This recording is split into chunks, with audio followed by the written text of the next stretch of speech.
Welcome to the Red Sea.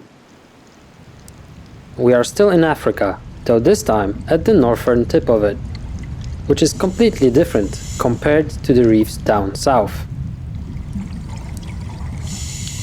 Here I have visited a series of small atolls called St. John's Reefs, located some distance from the shore. First thing you will notice are almost completely vertical walls, covered in some very healthy, soft coral colonies. Another striking fact is how the water around here is blue. I would call that brilliant blue, to the point where it's almost too much to get an appealing shot. Visibility is endless, and personally for me, these dives in the Red Sea were the easiest ever. No current, no swell, no surge. Absolutely perfect conditions for filming.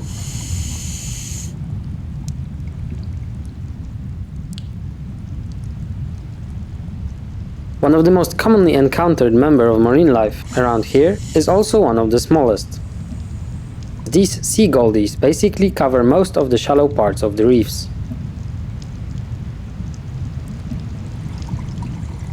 In a massive school like this one, you can try and pick out many smaller groups, with one distinct individual as an overseer. A slightly bigger male, blushing a little more reddish-pinkish color.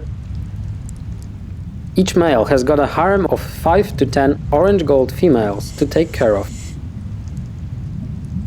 His life is rather anxious, as he has to constantly defend and chase away other males trying to pick up his female.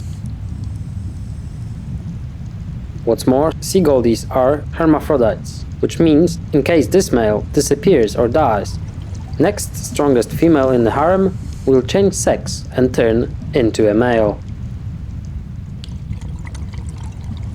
Little fishes and with such interesting stories. One of the dive sites I really enjoyed is comprised of very shallow, half-covered and narrow corridors. Piercing sun rays in the water create some magnificent views.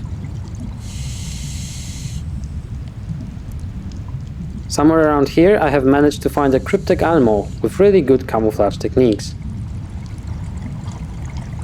It is a small, cheeked pipefish foraging among dead coral. You can find quite a few of them around.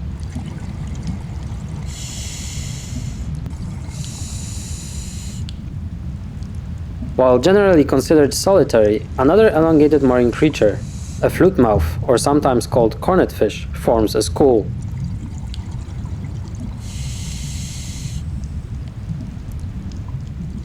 These needle-like fish patrol the coral reef for small-bottom dwelling creatures that they can suck up using their long snouts.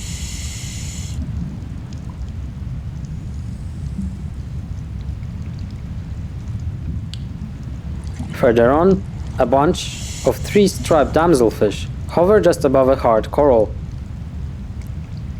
As soon as they spot danger, they immediately hide inside hollow places in the coral.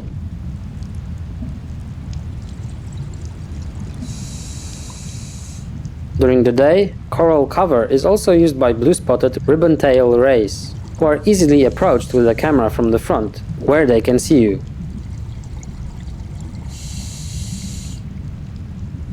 This one here, covered in sand cloud, is feeding. They do it by blowing water down through their gills in order to steer the sand beneath them and reveal any hidden organisms living in it.